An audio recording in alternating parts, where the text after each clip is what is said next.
Kita lanjut bahas BTTK Carapi episode 803. Oke, lang, gak usah banyak mang-ming-meng. Kita langsung masuk aja ke pembahasan.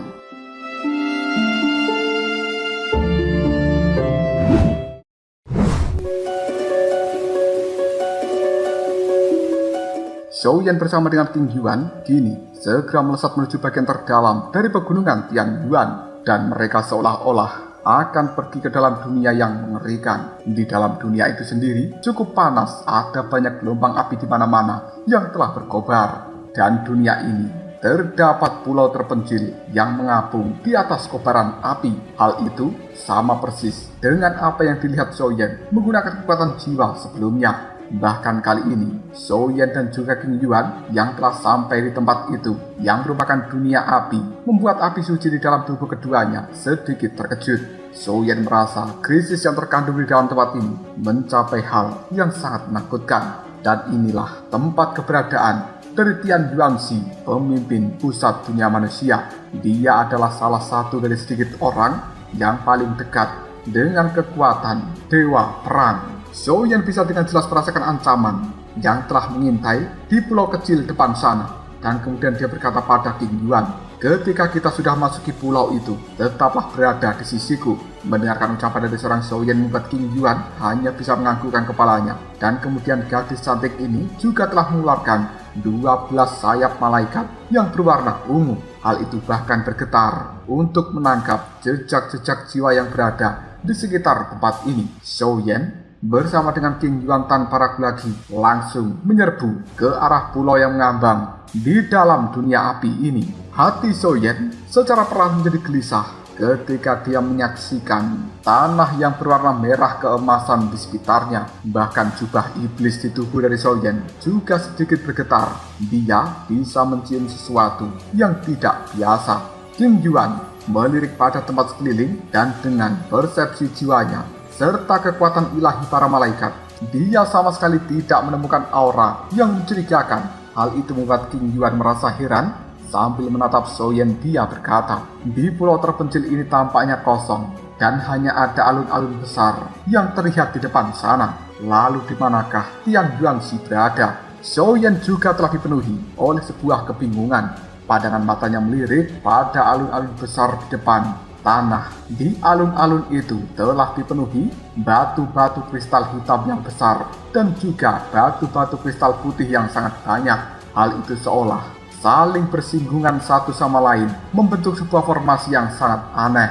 Bahkan formasi dan juga simbol-simbol yang berada di batu-batu kristal tersebut adalah sesuatu yang belum pernah dilihat ataupun didengar oleh Xiaoyan. Namun tiba-tiba saja prasasti kehidupan di dalam tubuh Xiaoyan yang selama ini terdiam sekarang mulai berfluktuasi, seolah hal itu memberikan peringatan pada Xiaoyan tentang adanya bahaya dari formasi batu-batu kristal hitam dan juga kristal putih itu. Di batu-batu kristal putih kali ini terdapat banyak rantai yang diselimuti api emas kemerahan, dan di ujung rantai itu sendiri tampaknya ada sekelompok cahaya yang sangat transparan. Itu adalah tubuh jiwa yang sangat lemah terikat oleh rantai di tempat ini. Xiaoyan, ekspresi wajahnya berubah menjadi sangat serius, dan kemudian dia berkata, "Tetua kedua, Xiao Bao." Dengan persepsi jiwa milik Xiaoyan, dia telah menemukan bahwa orang tersebut adalah tetua kedua Xiao Bao dari klan Xiao miliknya yang telah ditangkap oleh Tian Yuanxi. Namun kali ini suasana di dalam pulau terlalu sunyi. Xiaoyan merasa ada yang aneh dengan tempat tersebut. Melihat ekspresi kebingungan di raut wajah dari Xiaoyan, membuat King Yuan tiba-tiba saja bertanya, "Kakak Xiaoyan, sebenarnya ada apa?" Xiaoyan menggenggam erat tangan dari King Yuan, dan kemudian dia mengatakan, "Ayo, kita harus segera meninggalkan tempat ini. Apakah kau tidak merasa curiga? Tempat ini adalah kediaman terakhir dari Tian Yuanxi, namun terasa sangat sepi. Bahkan seolah-olah tempat ini tidak ada jalan untuk keluar. Jangan sampai kita terjebak. Sebelum kita melangkah lebih jauh, mending kita mundur." Baru saja tangan dari Xiaoyan menarik tangan dari King Yuan untuk mengajaknya melarikan diri dari dalam tempat ini, tiba-tiba saja terdengar sebuah suara bergema dari atas langit. "Keturunan dari klan Xiao memang sangat berhati-hati. Kau memang luar biasa. Namun karena rencana yang telah aku buat selama ini dihancurkan oleh klan Xiao milikmu, maka kau sebagai keturunannya harus membayar segala penebusan yang telah dilakukan oleh klan Shao. Zhou Yan bersama dengan King Yuan mendongak ke atas langit dan kemudian keduanya menemukan sosok yang telah menggunakan baju zirah berdiri di udara. Orang ini memegang pedang yang berwarna emas dan memancarkan aura agung di sekitar tubuhnya. Secara serempak, Zhou Yan bersama dengan King Yuan pun berkata, "Tian Yuanxi." Sementara raut wajah dari seorang King Yuan berubah menjadi sangat serius ketika dia merasakan aura dari pedangnya itu. Hal ini membuat King Yuan kemudian mengatakan, itu sebenarnya adalah api suci Zhu Zhenyan yang berada di peringkat ke-6 dari daftar api suci. Meskipun api ini hanya berada di peringkat ke-6, tapi itu adalah api suci terkuat di antara api suci yang lainnya yang pernah muncul di dalam dunia seribu besar. Alasannya adalah karena api suci ini memiliki sedikit kekuatan keilahian. Nama lain dari api suci Zhu Zhenyan ini adalah api pembunuh dewa. Bahkan kekuatan keilahian yang terdapat pada api suci pembunuh dewa itu melebihi senjata milik Zhou Yan, yaitu pedang pembunuh dewa.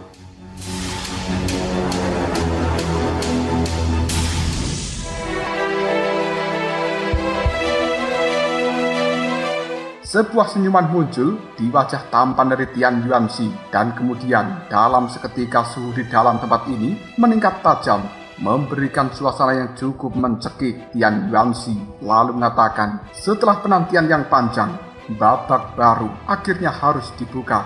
Era dari klan Shao, era dari ras jahat asing, dan juga kerajaan para malaikat telah berlalu. Mendengarkan suara seperti itu, King Yuan menggenggam erat tongkat kerajaan malaikat dan juga mulai mengaktifkan api suci dari klan malaikat yang dia miliki dengan cahaya murni. Zhou Yan buru-buru memegang tangan dari King Yuan dan kemudian dia berkata, "Tidak, orang ini terlalu kuat. Dengan kekuatanmu, tidak mungkin kau ikut campur di dalam pertempuran, karena konsekuensinya akan sangat berbahaya bagi dirimu." Ratu malaikat seperti King Yuan memang bisa menggunakan berkah malaikat dan juga banyak kekuatan lain di dalam tubuhnya. Tapi saat ini, menurut Zhou Yan, King Yuan masih terlalu lemah dan bahkan dia tidak bisa terlibat di dalam pertempuran untuk menghalangi Tian Yuanxi ini. Sementara Tian Yuanxi seolah-olah sedang mempersiapkan semacam pukulan penghancur. Lalu dia berkata pada Zhou Yan dan juga King Yuan, "Kau adalah ratu malaikat yang baru, bukan? Setelah hari ini berakhir,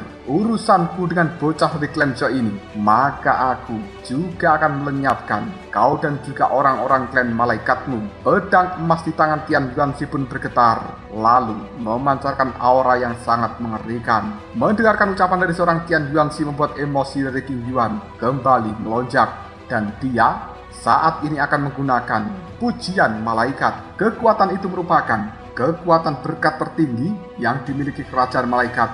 Dahulu kala, para jenius dari dunia seribu besar bisa bersaing dengan ras jahat asing adalah karena bantuan dari para malaikat suci. Mereka telah menggunakan pujian berkat malaikat dan kemudian meningkatkan kekuatan semua orang di dalam dunia seribu besar. Namun berkat malaikat ini, seberapa besar pengaruhnya tergantung pada kekuatan yang dimiliki oleh malaikat yang telah membaca mantra-mantra kuno pembuka berkat malaikat tersebut. King Yuan saat ini cukup yakin jika dia menggunakan berkat malaikat pada Zhou Yan, mungkin orang ini bisa bersaing melawan Tian Yuanxi. Namun, untuk bisa mewujudkan berkat malaikat tersebut sangat mengonsumsi kekuatan di dalam tubuh dan juga membutuhkan waktu yang tidak sebentar.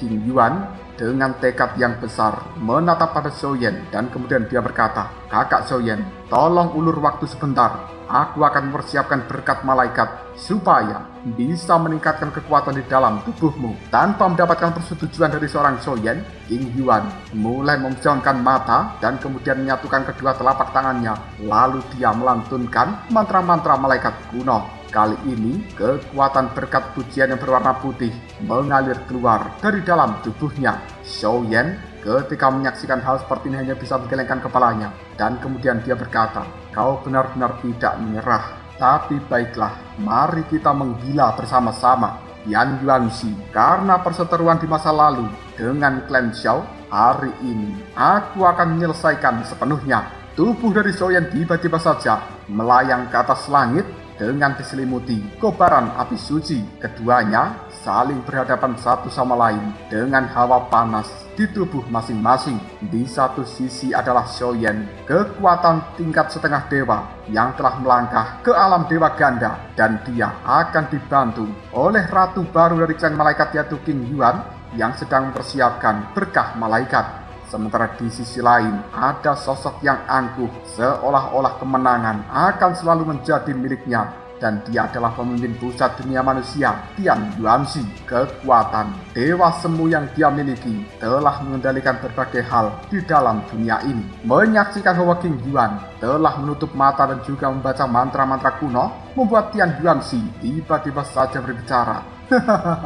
Apakah kau sedang melakukan ujian berkat malaikat yang hanya dimiliki oleh Ratu Malaikat? Tapi lupakan saja, aku akan menunjukkan pada kalian bahwa kekuatanku mutlak di dalam tempat ini, dan kekalahan akan menjadi milik dirimu. Tiba-tiba saja, api pun berkobar di dalam tubuh Tian Yuanxi. Hal itu membuat awan yang berada di atas kepalanya langsung berubah menjadi awan api merah keemasan. Hal ini juga memancarkan sebuah tekanan yang sangat menakutkan. Tidak lama kemudian, dahi dari seorang Tian Yuanxi juga telah membentuk sesuatu seperti mata vertikal yang berwarna emas. Fluktuasi yang aneh juga dipancarkan dari dalam mata tersebut. Menyaksikan pemandangan seperti ini membuat raut wajah Soyen berubah muram, yang kemudian dia berkata, itu adalah aura keilahian. Soyen benar-benar tidak menyangka bahwa Tian Yuanxi mampu memadatkan aura ilahi menjadi mata vertikal di dalam dahinya, dan jejak yang terpancar dari mata di dahi itu memang jejak dari api suci pembunuh dewa.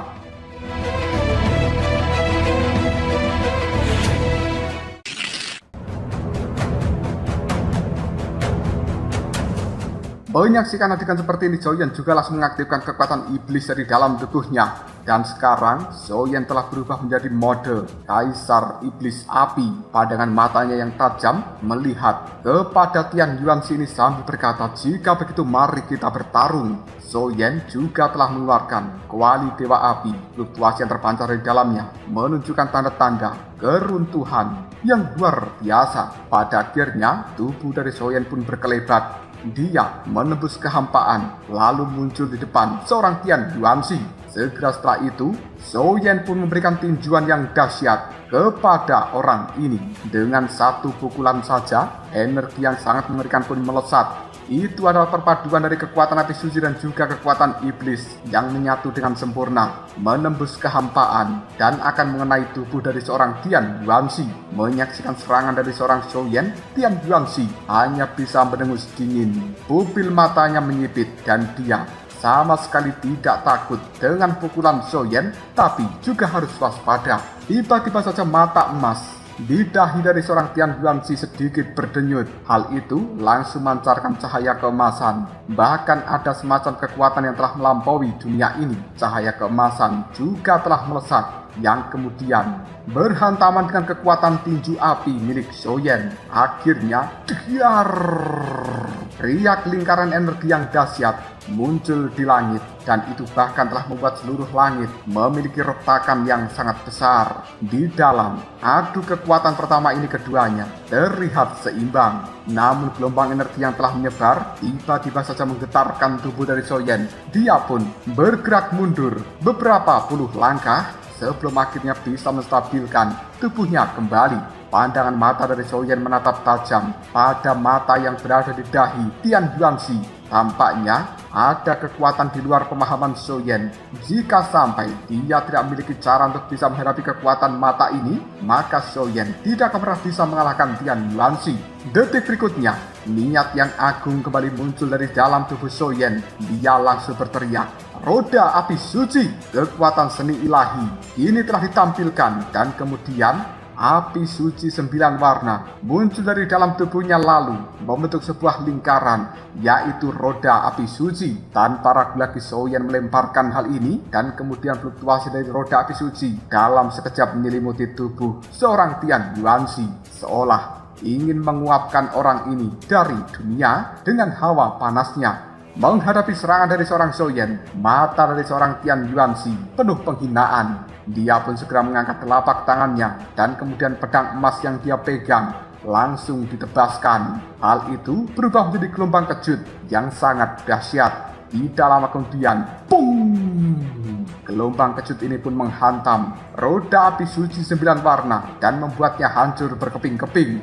Bahkan gelombang itu tidak menghilang, masih terus melesat dan kemudian menghantam tubuh dari Zhou Yan. Hal ini membuat Zhou Yan terlempar dan kemudian dia terbatuk dengan keras. Zhou Yan merasa krisis kematian yang luar biasa oleh serangan Tian Yuanzi barusan. Menyaksikan adegan seperti ini, Tian Yuanzi hanya bisa tertawa dan kemudian dia mulai mencibir. Apakah hanya seperti ini saja kekuatan yang dimiliki oleh keturunan klan Zhou yang selama ini dibanggakan oleh dunia? Meskipun dia bisa dengan mudah mengalahkan seorang Zhou Yan, tapi tampaknya Tian Yuanzi tidak buru-buru, seolah dia sedang menunggu sesuatu. Merasakan kekuatan yang cukup arogan dari seorang Tian Yuanzi dan juga kata-katanya yang selalu mengecek Zhou Yan, wajah seorang King Yuan dipenuhi hawa dingin. Dia kemudian terus berkonsentrasi menyanyikan mantra-mantra berkat malaikat. Sementara wajah tenang dari seorang Zhou Yan ini berubah menjadi muram. Dia kemudian mengatakan, nama besar dari pemimpin pusat dunia manusia memang pantas menyandang reputasinya. Pada saat yang sama, Zhou Yan pun memejamkan matanya, kemudian dia mulai mengaktifkan kekuatan jiwa dari dalam tubuhnya. Yang kali ini hal itu langsung berubah menjadi istana jiwa 10 lantai yang cukup samar di belakang dari Zhou Yan. Kemunculan dari istana jiwa 10 lantai itu telah membuat seluruh kekuatan di dalam dunia api menjadi lebih tenang. Menyaksikan adegan seperti itu membuat seorang Tian Yuanzi pupil matanya dipenuhi kegilaan yang ekstrim dan kemudian dia mengatakan, tidak kusangka bahwa kau akan mengeluarkan istana jiwa 10 lantai dan kekuatan jiwa yang telah berada di level jiwa para dewa. Aku penasaran seberapa kuat hal ini. Namun tampaknya itu belum cukup untuk bisa menghadapi diriku. Dengan sangat percaya diri, Tian Yuanzi akan menghadapi serangan kekuatan jiwa yang dipersiapkan oleh Zhou Yan. Di saat yang sama, King Yuan telah sepenuhnya menyelesaikan nyanyian mantra-mantra malaikat kuno dan kemudian dia berkata, berkah suci malaikat. 12 sayap ungu di punggung dari seorang King Yuan bergoyang perlahan dan kemudian memancarkan aura misteri penuh dengan kemuliaan. Hal itu langsung menyebabkan mata King Yuan jadi kosong dan pucat. Telapak tangannya yang menggenggam erat tongkat kerajaan malaikat pun kini telah membuat tongkat itu menyala. Lalu kekuatan yang berada di dalamnya berubah menjadi embrio jiwa malaikat yang sepenuhnya diluncurkan ke tubuh dari Zhou Yan.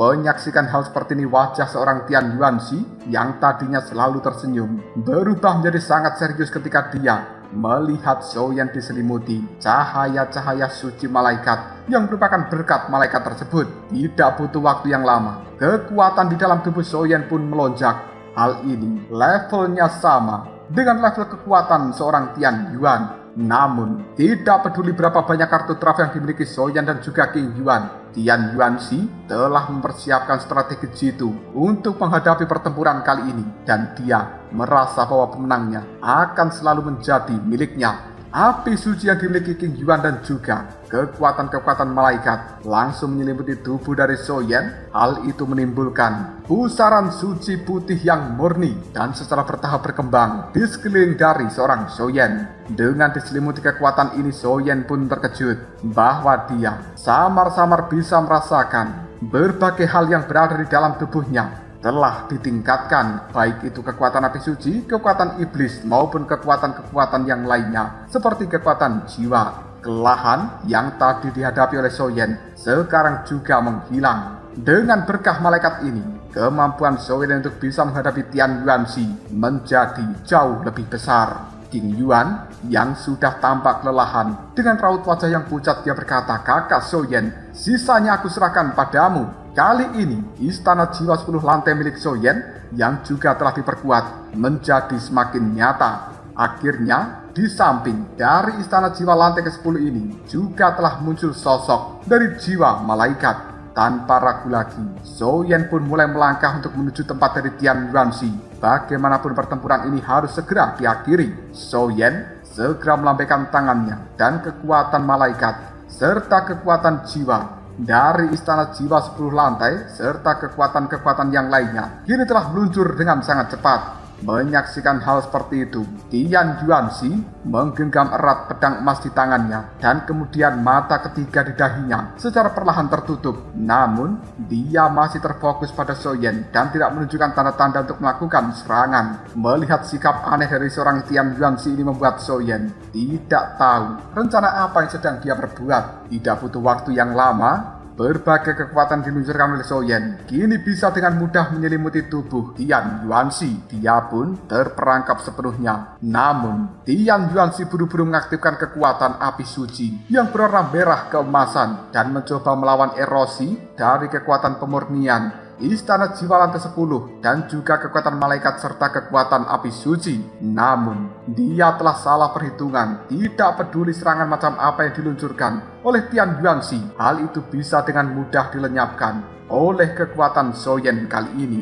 Melihat perubahan seperti itu, ketenangan di wajah seorang Tian Yuanxi langsung lenyap dan dia berkata, "Ini mustahil." Zhou Yan tiba-tiba saja mengulurkan telapak tangannya dan kemudian menggerakkan istana jiwa lantai ke-10 yang berada di sebelakangnya untuk menuju ke arah dari Tian Yuanxi itu. Tanpa ragu lagi, istana jiwa lantai ke-10 ini meluncur dengan cepat dan kemudian Zhou Yan mengepalkan tinjunya sambil berteriak, "Hancurlah!" Di bawah kendali dari seorang Zhou Yan, istana jiwa lantai ke-10 tersebut mulai runtuh. Ledakan yang luar biasa juga langsung menyelimuti tubuh dari seorang Tian Yuanxi. Kali ini Tian Yuanxi hanya bisa berteriak, "Ah!" Baju zirah yang telah dia pakai kini hancur lebur dan kemudian tubuh dari seorang Tian Yuanxi dengan cepat terjatuh dari udara. Menyaksikan pemandangan seperti ini, ekspresi tidak percaya muncul di wajah pucat King Yuan dan kemudian dia berkata, "Tian Yuanxi, dia benar-benar bisa dikalahkan oleh kakak Zhou Yan." Mendengarkan ucapan dari seorang King Yuan membuat Zhou Yan hanya bisa menggelengkan kepalanya. Dan kemudian dia berkata, "Ini tidak benar." Pikiran dari Zhou Yan menjadi menegang dan gelombang kegelisahan terus muncul di dalam hatinya. Banyak pertanyaan muncul di dalam benak dari Zhou Yan. Siapa itu Tian Yuanxi? Siapa itu pemimpin pusat dunia manusia? Bukankah orang ini adalah yang terkuat, yang bisa bersaing dengan Xiao Yuntian, pemimpin dari klan Xiao? Pada saat itu, dengan kekuatan dewa semu yang dimiliki Xiao Yuntian, dia bisa mengalahkan ratu malaikat pembunuh dengan satu pukulan. Bahkan, Xiao Yuntian tidak memiliki kekuatan keilahian, sementara Tian Yuanxi memiliki kekuatan tersebut. Seharusnya ancaman yang dia pancarkan jauh lebih kuat jika dibandingkan dengan pemimpin klan Xiao. Tapi bagaimana mungkin Tian Yuanxi ini bisa dikalahkan dengan mudah? Meskipun Zhou Yan telah berhasil mengalahkan Tian Yuanxi, namun dia tidak sepenuhnya yakin dengan keadaan kali ini. Berbagai keraguan telah muncul di dalam hati dan juga benaknya. Samar-samar Zhou Yan juga merasakan sedikit kegelisahan karena dia tidak tahu apa yang direncanakan oleh orang licik ini. Zhou Yan tidak lagi peduli dengan Tian Yuanxi yang sudah kalah. Kemudian dia menarik tangan dari seorang King Yuan sambil berkata, "Ayo, kita pergi selamatkan tetua kedua Xiao Bao." Zhou Yan pun akhirnya memasuki alun-alun yang berada di dalam tempat ini dan akan menyelamatkan tetua kedua Xiao Bao. Ketika berhadapan dengan orang ini, tiba-tiba sosok Xiao Bao terbantuk sambil berkata, "Zhou Yan, ayo, cepat kita tinggalkan tempat ini." Ketika Zhou Yan baru saja melepaskan rantai-rantai yang telah mengikat tubuh seorang tetua kedua Xiao Bao, tiba-tiba saja langit bergejolak dan kemudian pusaran hitam telah muncul di tempat itu. Lalu, fluktuasi yang menakutkan menyebar seketika. Hal ini telah diiringi dengan sebuah suara seorang wanita. "Tian Yuanxi, Zhou Yan, kita akhirnya bertemu kembali." Tidak lama kemudian, sosok besar dari tubuh dewa sejati muncul di tempat ini dan berdiri di langit sambil melihat pada Tian Yuanxi yang terbaring di tanah dan juga kepada Zhou Yan. Melihat tubuh raksasa itu yang merupakan dewa sejati, membuat Zhou Yan tiba-tiba saja mengatakan, "Itu adalah pemimpin ras jahat asing, dewa sejati." Tapi kenapa di pundaknya ada seorang wanita? Tetua kedua Xiaobao kemudian menimpali, dewa sejati bukanlah pemimpin rakyat asing, dan sebenarnya pemimpin yang asli adalah wanita yang berada di pundak itu. Namanya Di Yuanxi. Zhou Yan menyipitkan matanya sambil berkata, apa? Di Yuanxi. Meskipun fluktuasi dan juga aura dari wanita ini biasa-biasa saja, tapi samar-samar Zhou Yan merasakan bahaya yang bahkan melebihi seorang Tian Yuanxi. Sementara Tian Yuanxi melihat pada Di Yuanxi dan kemudian dia berkata, apa yang kau lakukan di tempat ini? Di Yuanxi sambil tersenyum dia menimpali. Alasanku datang ke tempat ini tentu saja untuk mengambil semuanya yang menjadi milikku. Wanita ini tersenyum dengan cara yang aneh.